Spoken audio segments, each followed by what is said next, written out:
Great pleasure for me to join you in Bogota for this first Impact Investment Forum. I wish I could be there with you in person, but I'm delighted at least that I'm able to join you virtually. And I'd like to talk to you today about the impact revolution and its ability to help countries close some of the social gaps that have grown over the years to dangerous differences between rich and poor, and also the environmental challenges we face. If we look at the world from 30,000 feet, we can see that there are three massive forces now at work to improve our world. I know that's not something that you often hear talked about. The first is a change in values, which accounts for the fact that many of you are here today. A change of values that says many people, it started with young ones, but many people of every age today, feel that the purpose of life cannot just be to make money, that there has to be a greater purpose, that purpose has to be to help society and our planet to overcome their challenges. And that probably started about 20 years ago, and it led to young people not wanting to buy the products of companies that are creating harm. It became noticed by corporate executives who realized that if consumers moved away from their products, it would affect the profitability of their companies. And it led to huge investment flows. You're all aware of the $40 trillion plus of ESG investing, which aims to achieve impact as well as profit, but doesn't measure the impact created, and therefore is creating quite a lot of backlash today on the basis that companies are making unsubstantiated claims about the positive impacts they create and ignore the negative impacts.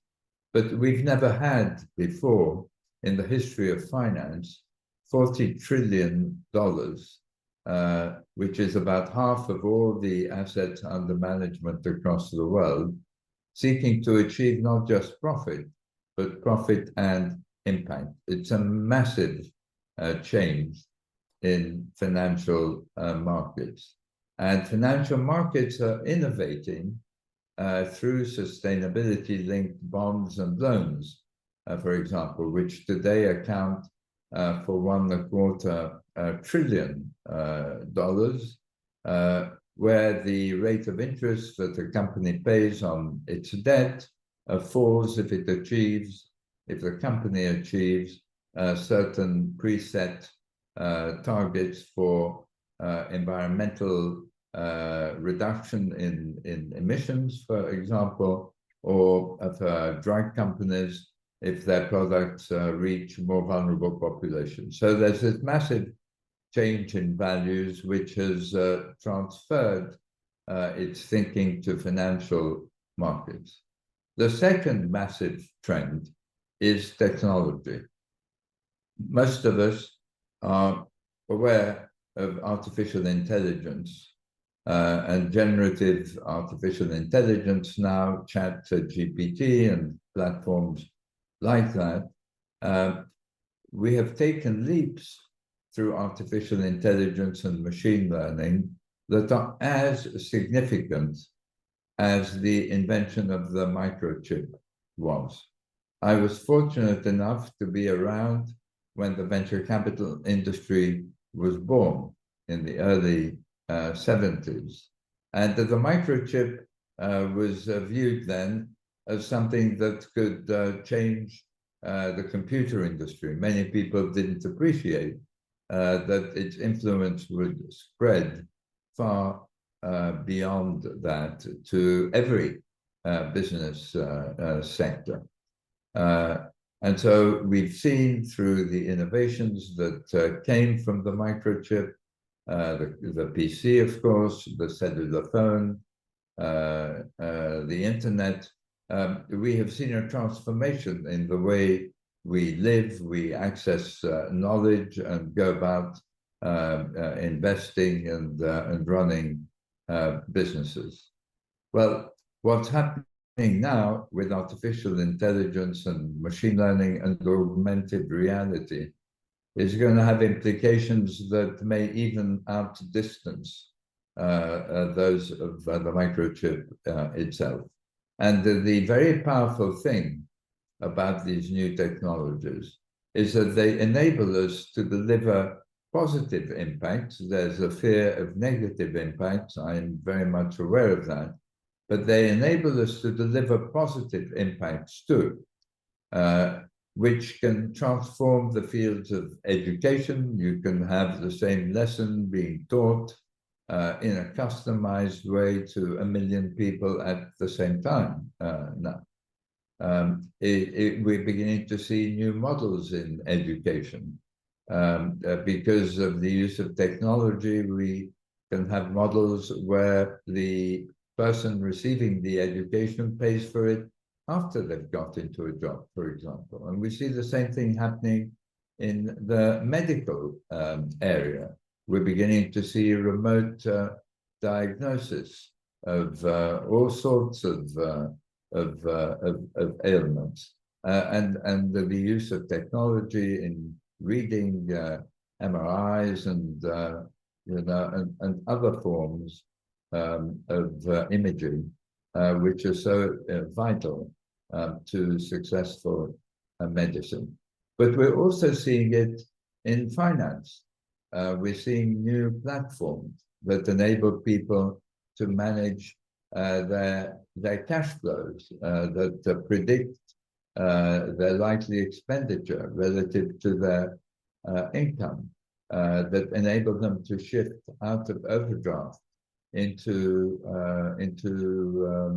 investing, and so on. So there isn't going to be a sector which isn't capable of disruption, but the powerful thing that is going to happen is that this disruption is very often going to be married with the notion of impact. And the new generation of entrepreneurs is motivated to create new types of unicorns that become worth $1 billion, but that also improve the lives of 1 billion people.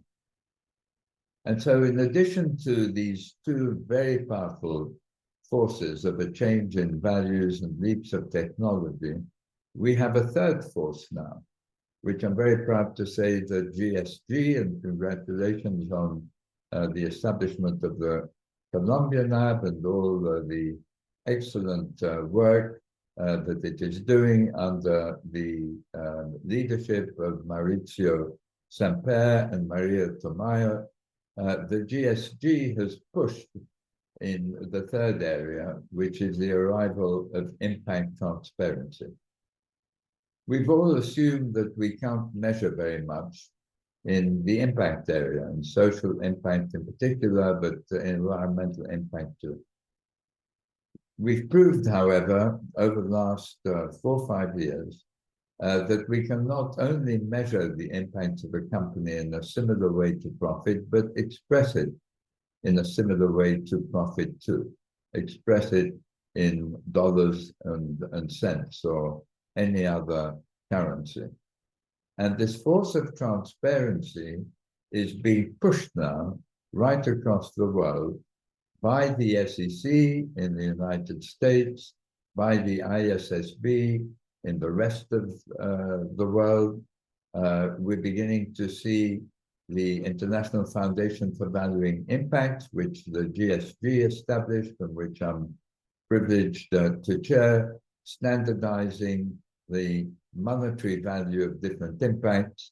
And when you connect it with the standardized metrics of quantities of carbon, liters of water, and so on, which the SEC and the ISSB are providing, then you can look to, within the next 2 to 3 years, the publication of impact statements that show the impacts a company creates through its operations, through its employment, through its products, and through its supply chain in monetary terms. And it enables us to gain insights that we've never been able to have before. For example, out of the work that was done at Harvard Business School under the predecessor organization to the IFVI, the Impact Weighted Accounts Initiative, and we can all go to the Harvard Business School site and look at it. We analyzed 3,000 companies' environmental impacts over a period of 10 years. And it turns out that 450 companies out of the 3,000 deliver more environmental damage than profit.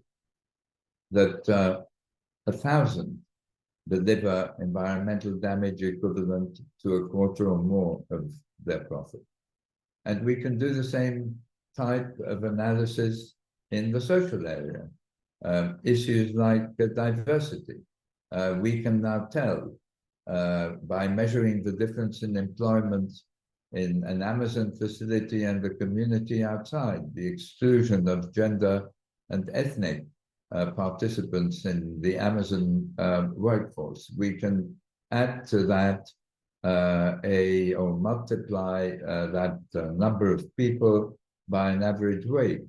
And we come to an insight that Amazon has a diversity deficit of $6.5 billion a year versus Apple at $2.5 billion.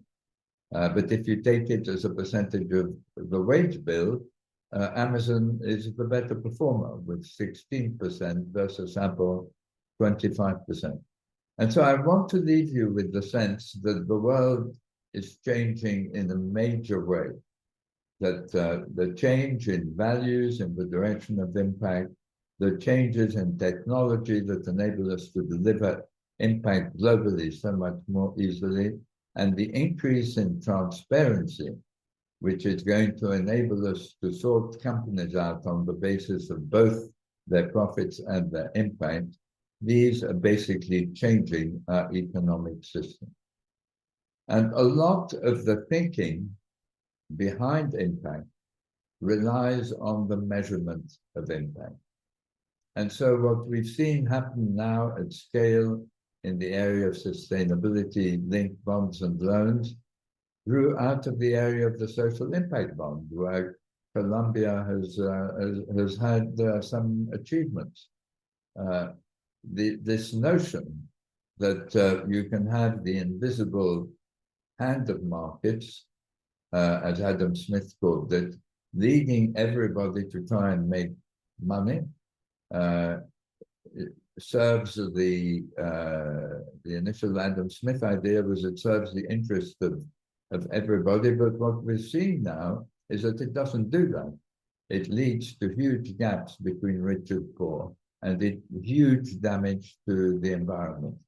And so we are bringing impact, the invisible heart of markets, to guide their invisible hand.